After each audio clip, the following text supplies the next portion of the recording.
جو بڑا مہربان نہایت رحم والا ہے۔ حامیم، یہ کتاب اللہ کی طرف سے نازل ہوئی ہے جو غالب ہے، حکمت والا ہے۔ ہم نے آسمانوں اور زمین کو اور جو کچھ ان دونوں میں ہے حکمت سے اور ایک وقت مقرر تک کے لیے پیدا کیا ہے، اور کافروں کو جس چیز سے خبردار کیا جاتا ہے اس سے وہ منہ پھیر لیتے ہیں۔ کہو کہ بھلا تم نے ان چیزوں کو دیکھا ہے جن کو تم اللہ کے سوا پکارتے ہو؟ ذرا مجھے بھی تو دکھاؤ کہ انہوں نے زمین میں سے کون سی چیز پیدا کی ہے یا آسمانوں میں ان کی کوئی شرکت ہے۔ اگر سچے ہو تو اس سے پہلے کی کوئی کتاب میرے پاس لاؤ، یا تمہارے پاس علم انبیاء میں سے کچھ ہو تو اسے پیش کرو۔ اور اس شخص سے بڑھ کر کون گمراہ ہو سکتا ہے جو ایسے کو پکارے جو قیامت تک اسے جواب نہ دے سکے اور ان کو ان کے پکارنے ہی کی خبر نہ ہو۔ اور جب لوگ جمع کیے جائیں گے تو وہ ان کے دشمن ہو جائیں گے اور ان کی پرستش سے انکار کر دیں گے۔ اور جب ان کے سامنے ہماری صاف صاف آیتیں پڑھی جاتی ہیں تو کافر حق کے بارے میں جبکہ وہ ان کے پاس آ چکا کہتے ہیں کہ یہ تو کھلا جادو ہے۔ کیا یہ لوگ کہتے ہیں کہ اس پیغمبر نے اس کو از خود گھڑ لیا ہے؟ کہہ دو کہ اگر میں نے اس کو اپنی طرف سے بنایا ہو تو تم اللہ کے سامنے میرے بچاؤ کے لیے کچھ اختیار نہیں رکھتے۔ وہ اس گفتگو کو خوب جانتا ہے جو تم اس کے بارے میں کرتے ہو، وہی میرے اور تمہارے درمیان گواہ کافی ہے، اور وہی تو ہے بڑا بخشنے والا مہربان۔ کہہ دو کہ میں کوئی انوکھا پیغمبر نہیں ہوں اور میں نہیں جانتا کہ میرے ساتھ کیا سلوک کیا جائے گا اور تمہارے ساتھ کیا کیا جائے گا۔ میں تو اسی کی پیروی کرتا ہوں جو مجھ پر وحی آتی ہے، اور میرا کام تو علانیہ خبردار کرنا ہے۔ کہو کہ بھلا دیکھو تو اگر یہ قرآن اللہ کی طرف سے ہو اور تم نے اس سے انکار کیا، اور بنی اسرائیل میں سے ایک گواہ اسی طرح کی ایک کتاب کی گواہی دے چکا اور ایمان لے آیا اور تم نے سرکشی کی، تو تمہارے ظالم ہونے میں کیا شک ہے؟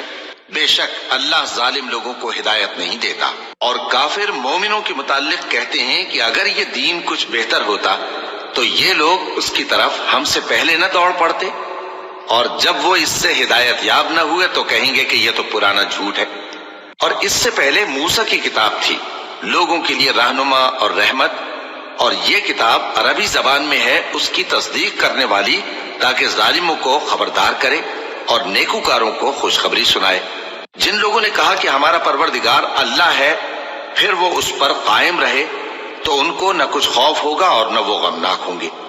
یہی اہل جنت ہیں کہ ہمیشہ اس میں رہیں گے، یہ اس کا بدلہ ہے جو وہ کیا کرتے تھے۔ اور ہم نے انسان کو اس کے والدین کے ساتھ بھلائی کرنے کا حکم دیا، اس کی ماں نے اس کو تکلیف سے پیٹ میں رکھا اور تکلیف ہی سے جنا، اور اس کا پیٹ میں رہنا اور دودھ چھڑانا 2.5 برس میں ہوتا ہے، یہاں تک کہ جب وہ پختہ عمر کو پہنچ جاتا ہے اور 40 برس کا ہو جاتا ہے تو کہتا ہے کہ اے میرے پروردگار، مجھے توفیق دے کہ تو نے جو احسان مجھ پر اور میرے ماں باپ پر کیے ہیں ان کا شکر گزار بنوں، اور یہ کہ نیک عمل کروں جن کو تو پسند کرے، اور میرے لیے میری اولاد کو نیک بنا دے۔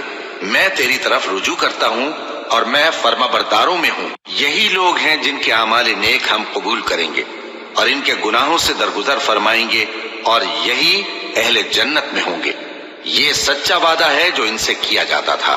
اور جس شخص نے اپنے ماں باپ سے کہا کہ میں تم سے بیزار ہوں، کیا تم مجھے یہ بتاتے ہو کہ میں زمین سے نکالا جاؤں گا، حالانکہ بہت سی قومیں مجھ سے پہلے گزر چکی ہیں؟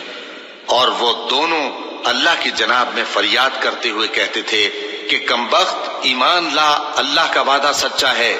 تو کہنے لگا یہ تو پہلے لوگوں کی کہانیاں ہیں۔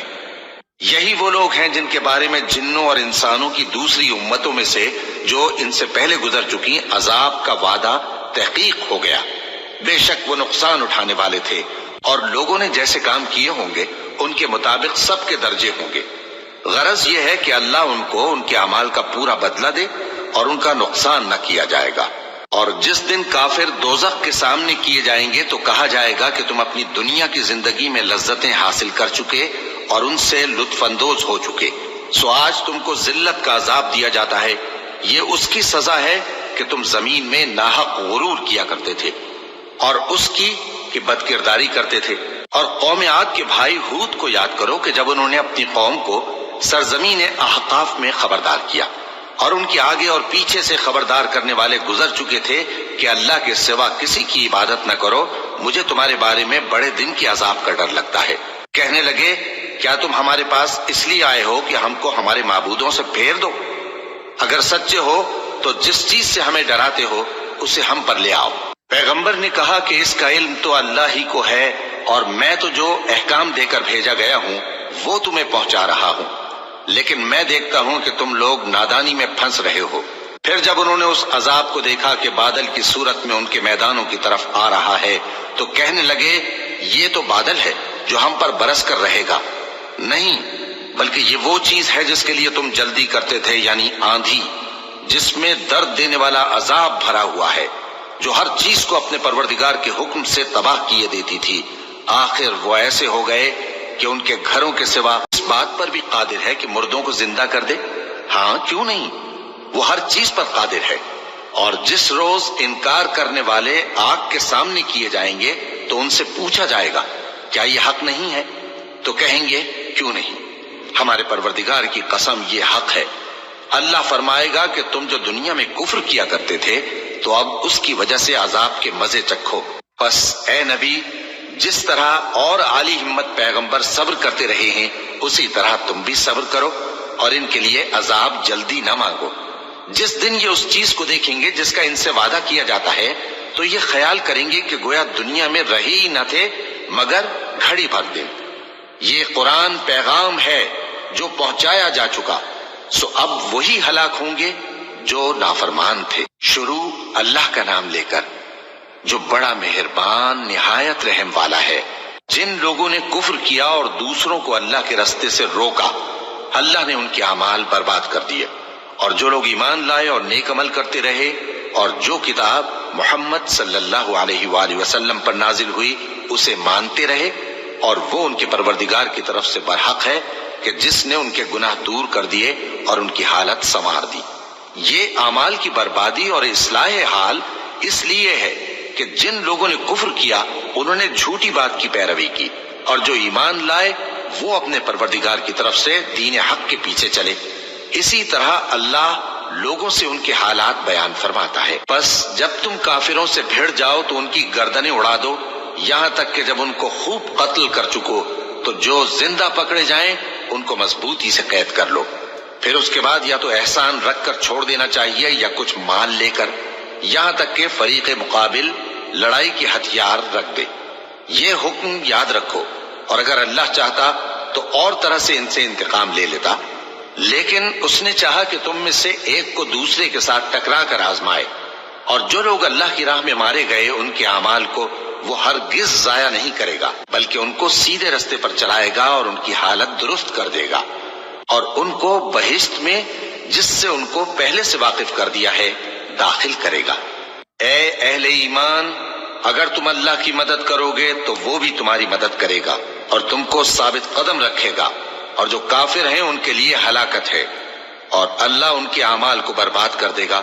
یہ اس لیے کہ اللہ نے جو چیز نازل فرمائی انہوں نے اس کو ناپسند کیا، تو اللہ نے ان کے اعمال اکارت کر دیے۔ کیا انہوں نے ملک میں سیر نہیں کی تاکہ دیکھتے کہ جو لوگ ان سے پہلے تھے ان کا انجام کیسا ہوا؟ اللہ نے ان پر تباہی ڈال دی، اور اسی طرح کا عذاب ان کافروں کو بھی ہوگا۔